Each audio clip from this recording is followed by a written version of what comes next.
Has it been a tough week for you? Have you got that first can of craft ale open? Have you?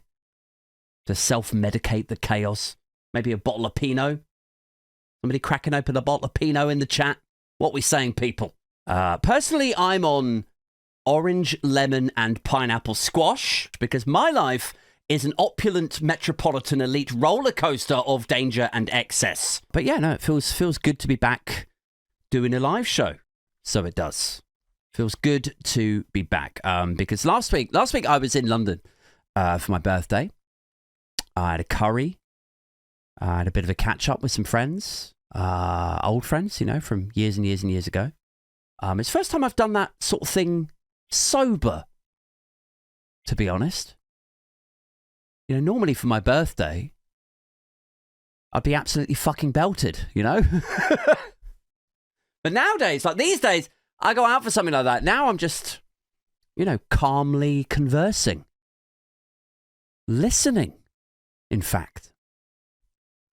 I'm not trying to be annoyingly outlandish every 2 seconds, cracking jokes, obsessing over doing the outlandish thing. Do you know what I mean? Like, I don't know if you guys have you ever gone like cold turkey, but you've gone to it from being a major league fucking booze hound? Like, have you ever done that switch, that shift in your life? It's a weird one. It's a weird one to adjust to, especially with nights out like birthdays. I feel like I've gone from being, Dudley Moore or like Will Ferrell in one of their sort of messy movies, old school, Arthur, like that sort of lifestyle. Just a brash drunk, you know what I mean?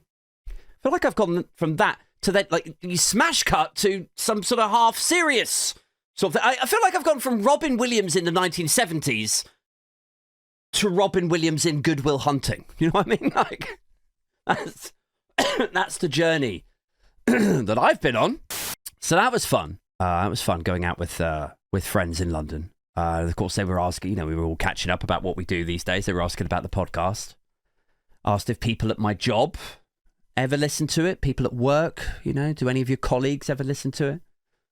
And I said, you know what? Weirdly, like my CEO was asking about it. I was in a meeting with him. He's just asking me general stuff, like work stuff.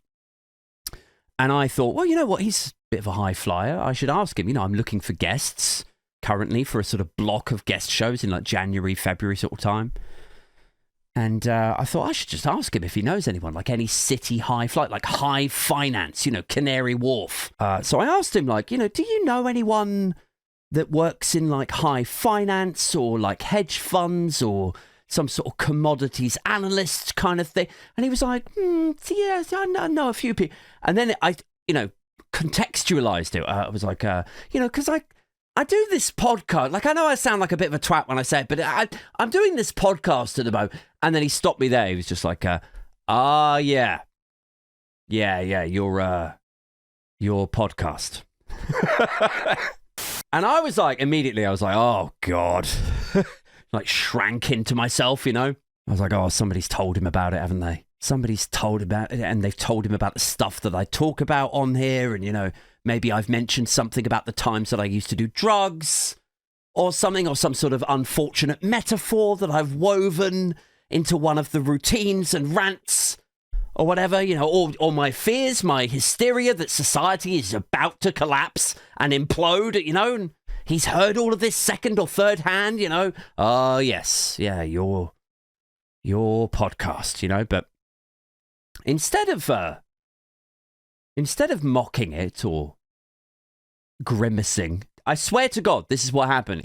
I was like, yeah, well, I do this podcast. And then he goes, oh, yeah, your podcast. And I was like, oh, you know it? Do you? And he goes, yeah, I think my favourite phrase that you've come out with so far is, I'd rather be butt fucked by Mr. Tumble. And I was like, fucking hell. Wow.